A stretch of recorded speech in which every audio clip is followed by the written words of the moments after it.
Hello welcomes my friends and my dear student. मैं संतोष कुमार पटेल और आप देख रहे हैं टेक्नोलॉजी प्लस स्टडी चैनल। तो आज आपके सामने मैं लाइव ट्रांसलेशन फिर करने जा रहा हूं, जो कि मैं हर हफ्ते में एक ट्रांसलेशन लाता हूं। कभी कभी 2 ट्रांसलेशन लेकर आता हूं हफ्ते में, पर 3 दिन के अंतर पर मैं एक एक ट्रांसलेशन लाता हूं। अगर नहीं आता है तो एक ट्रांसलेशन तो हफ्ते में लाइव कराता हूँ आपके सामने। यहाँ पर कैसे किया जाएगा वो सारी चीज़ें मैं यहाँ पर बताऊँगा। आपको थोड़ा ग्रामर भी नहीं आता है तब भी कोई दिक्कत नहीं है। धीरे धीरे करके आप अगर डेली हमारे लाइव ट्रांसलेशन को अगर आप सीखेंगे करेंगे तो आपको ज़रूर करना आ जाएगा। चलिए हम इसको स्टार्ट करते हैं। और अगर आप किसी वीडियो की तैयारी करना चाहते हैं, नीचे डिस्क्रिप्शन एक बार जरूर चेक करिएगा। टेलीग्राम चैनल की भी लिंक है, उसके साथ साथ पूरा ग्रामर, पूरा मैथ, पूरा कैलकुलेशन, पूरा पक्षांतर वगैरह की जितनी भी चीज़ें हैं नीचे डिस्क्रिप्शन में है। तो यहाँ पर देखिए आपके सामने जो है इस ट्रांसलेशन को हम करेंगे, जो कि हाई स्कूल और इंटर सभी के लेवल पर है। और इसी तरीके के आपका जो पैराग्राफ होता है आता है, और ये भी उसी में से लिया गया है जो पिछले वर्ष आए हुए हैं। देखिए इसमें लिखा है कि वृक्ष हमारे देश की अमूल्य निधि है। तो हमें हमेशा एक बात को ध्यान रखना है। जैसे हम बोलते हैं ना, कोई सेंटेंस बोलते हैं तो हमें पता है कि हम सेंटेंस को उस जगह से स्टार्ट करते हैं कि जहाँ से वो बात जिस पर निर्भर हो। अगर हमें किसी को बुलाना है तो हम उसका नाम ही पहले लेते हैं कि रमेश तुम जा रहे हो या जा रहे हो रमेश, इस तरीके से तो बोलते नहीं हैं। तो हमें हिंदी में भाव यही प्रकट करता है कि हमें जिसके ऊपर है उसको हम पहले बुलाते हैं। सेम कंडीशन इसी तरह इंग्लिश में होती है। इसका उल्टा की तरह प्रपोजिशन होता है कि रमेश जा रहे हो बाज़ार, इस तरीके। अब उसमें बोलते हैं कि रमेश बाज़ार जा रहे हो। तो हमें अपने दिमाग को सेट करना है। हमें अपने दिमाग को सेट करना, उस वाक्य को इंग्लिश में कैसे बोलेंगे, अगर उसका इंग्लिश पता रहेगा तब फिर भी तैयारी करिए, आपका हो जाएगा। देखिए जो इसमें आपको पहले लिखा हुआ है, जो कर्ता लिखा हो उसको आप पहले लिखिए, और जो फिर लास्ट में हो उसको आप ऐसे बैक होते हुए इसी तरीके से आइए। तो अधिक से अधिक ट्रांसलेशन आपका 80% 90% तो हल ही हो जाता है, मतलब ट्रांसलेट हो ही जाता है। चलिए करके दिखाते हैं। वृक्ष हमारे देश की अमूल्य निधि है। तो सबसे पहले वृक्ष, ये वृक्ष की अंग्रेजी लिखेंगे। वृक्ष मतलब यहाँ पर देखिए, यहाँ से पता चल रहा है निधि है, निधि है, और यहाँ पर है दोनों से। तो यहाँ पर वृक्ष की बात है। अब वृक्ष हमारे लिए मूल्य निधि है, हमारे भारत के लिए मूल्य निधि। तो आपको क्या पता चला वृक्ष कितने वृक्ष की बात हो रही है? क्या एक वृक्ष की बात हो रही है? नहीं हो रही है ना, बहुत वृक्ष की बात हो रही है। तो यहाँ पर ट्री न लिख करके हम ट्रीज लिखेंगे। और एक बात, हम कोई ना कोई आर्टिकल यूज करते हैं, क्योंकि अगर कोई संज्ञा आ जाती है, कोई संज्ञा आ जाती है तो संज्ञा के पहले हमें क्या यूज करना होता है? एक एडजेक्टिव का यूज करना होता है, और वो एडजेक्टिव के रूप में हमें कोई आर्टिकल यूज करना होता है। चाहे हम दी या द या ए और एन यूज करें, यानी आ और एन यूज करें। क्या यूज करते हैं वो रूल आपको 2 वीडियो बनाए हैं, 2 क्या 3 वीडियो बनाए हैं ए एन का यूजेज, उसको देख लेना। और साथ ही साथ इसमें हम बताने चल रहे हैं, ठीक है। तो वृक्ष के लिए आपको क्या करना है? कुछ भी नहीं करना है। तो आपको सबसे पहले ट्रीज लिखना है। इसमें ट्रीज बहुवचन हो गया ट्रीज। उसके बाद क्या है, यहाँ से आइए, पहले इसको हमने यहाँ से लिखा, फिर है का आर होता है। आर माने है और हो, है और हो होता है जब यूज करते हैं तब। ट्रीज आर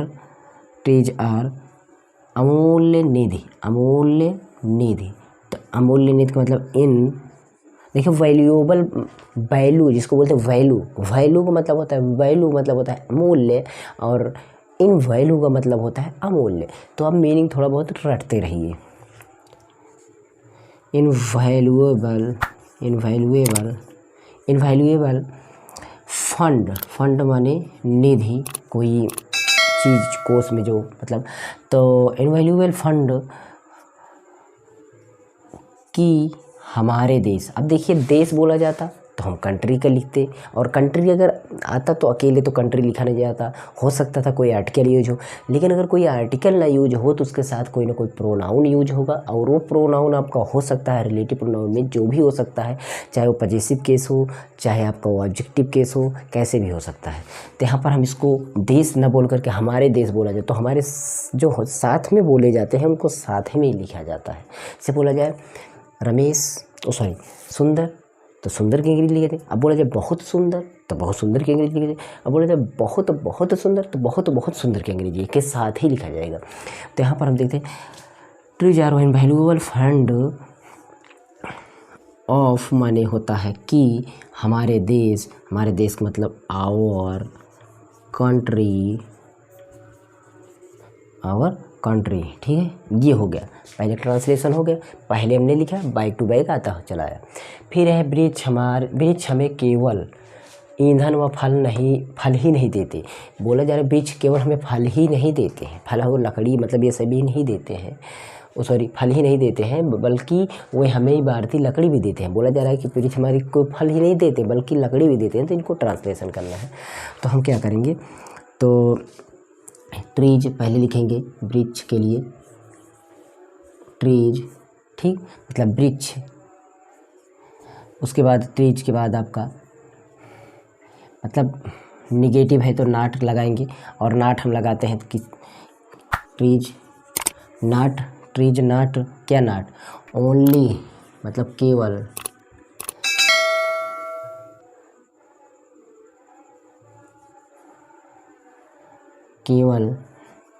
केवल का लिख दिए ओनली, क्या ओनली देना मतलब पूर्ति करना, सप्लाई, ओनली सप्लाई अस, नहीं देते, ओनली केवल हमें नहीं देते, क्या नहीं देते मतलब ओनली सप्लाई अस फ्यूल मतलब केवल ईंधन नहीं देते, एंड फ्रूट्स हमें केवल ईंधन और फल ही नहीं देते, हमें केवल फल और ईंधन ही नहीं देते, फ्रूट्स, बट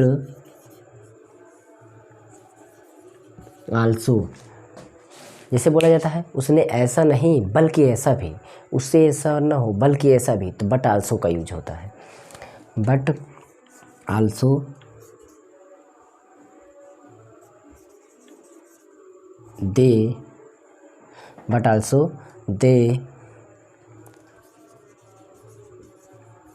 सप्लाई, ठीक है, बट आल्सो दे सप्लाई। इस तरीके से मैं टिक कितनी बार लगाऊंगा आप समझ लीजिएगा।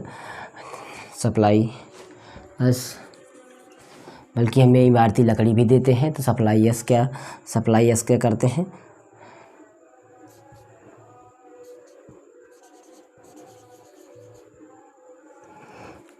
ये टिम्बर बोला जाता है, ये है टिम्बर, ठीक है, इमारती लकड़ी। उसके बाद है हमें अधिक से अधिक पेड़ लगाना चाहिए। अब यहाँ पर चाहिए वाली बात है, चाहिए के लिए शुड यूज करते हैं, ऑट टू यूज करते हैं, और बहुत हैं वो यूज करते हैं, अधिक से अधिक शुड ही यूज करते हैं। देखते हैं क्या यूज होता है। तो हमें ये बात हो रही है चाहिए के लिए, तो हम शुड का यूज़ कर लेते हैं। हमें मतलब हम सब लोगों को, तो क्या होगा, वी माने हम, बी शुड प्लांट ट्रीज, मतलब हमें अधिक से अधिक पेड़ लगाना चाहिए, एंड बोला जा रहा है चाहिए, ठीक है, अधिक से अधिक पेड़, अधिक से अधिक मतलब अधिक और अधिक, मोर एंड मोर, अधिक से अधिक। ये फेजेज का यूज हुआ, एक क्या हुआ, फेजेज का यूज। फेजेज जो होते हैं मैं स्पोकन इंग्लिश क्लास में ला रहा हूँ, फेजेज कैसे होते हैं, उसको कैसे जोड़ के पढ़ा जाता कैसे, वो भी है, वो चैनल पर है, देख लेना, ठीक है। तो more and more, full stop हो गया। अब यहाँ गया अनावश्यक रूप से पेड़ों को नहीं काटना चाहिए, अनावश्यक रूप से पेड़ों को नहीं काटना चाहिए। तो ट्रीज मतलब पेड़ों को शुड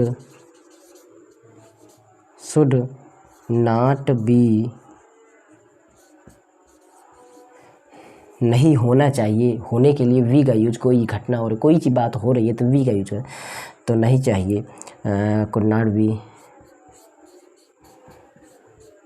कट अननेसेसरली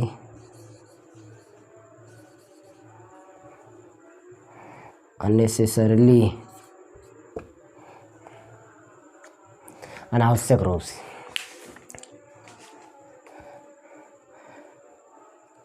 अननेसेसरली, ठीक है, अननेसेसरली फुल स्टॉप हो मतलब पूरा हो गया। तो इस तरीके से धीरे धीरे करेंगे, मतलब धीरे धीरे करेंगे। देखिए आपको अगर हार्ड लग रहा हो तो पिछले देखते जाइए, बहुत है, मतलब 50 से अधिक है, मैंने हर हफ्ते में कराते आया हूँ। तो मतलब जैसे हफ्ते में मैं 2 करा रहा हूँ, तो आप खुद समझ लीजिए कि कितनी वीडियो हो गई होंगी, बहुत वीडियो। अगर आप इसी तरह मेरे चैनल पर जुड़कर ये जितने भी मैं ट्रांसलेशन कर रहा हूँ अगर ये करेंगे ना, तो परीक्षा में डायरेक्ट इसी में से पूछेंगे। ये पक्का वादा है कि आपको कहीं से बाहर से नहीं मिलेंगे, ये आप ध्यान दीजिएगा। अगर इन्हीं सभी ट्रांसलेशन को मैं हर हफ्ते में 2 लाता हूँ, ध्यान दीजिएगा। और साथ ही साथ टेंस की बैच चल रही है, नीचे डिस्क्रिप्शन में लिंक है, उसको देख लेना।